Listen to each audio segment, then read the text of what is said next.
చేసింది.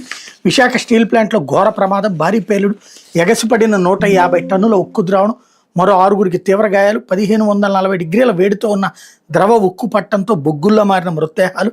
విశాఖ ఉక్కు కర్మాగారంలో ఘోర ప్రమాదం చోటు చేసుకుంది.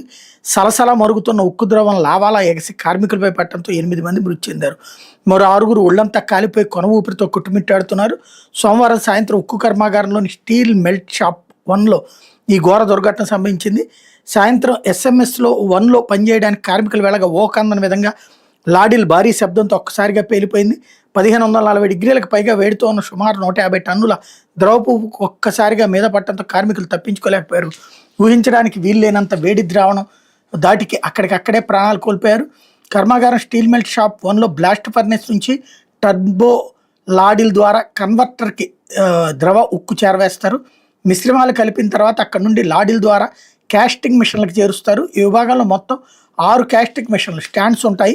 ద్రవ ఉక్కును కంటిన్యూ క్యాస్టింగ్ డిపార్ట్మెంట్ సిసిడిలో మిషన్లలో పోసి బ్లూమ్స్గా చేస్తారు. ఈ క్రమంలో సోమవారం సాయంత్రం 4:20 గంటలకి కన్వర్టర్ నుంచి బయలుదేరిన లాడీలు 19 క్యాస్టింగ్ మిషన్ 2లో పోసేందుకు అనుమతించారు. ఆ సమయంలో ఒక్కసారిగా లాడీలు పేలిపోయింది. దీంతో 1540 డిగ్రీల సెల్సియస్ వేడితో ఉన్న ఉక్కు ద్రవం ఎగసిపడి భారీగా మంటలు వ్యాపించాయి అన్నటువంటి వార్తని హైలైట్ చేశారు. అయితే మమతకు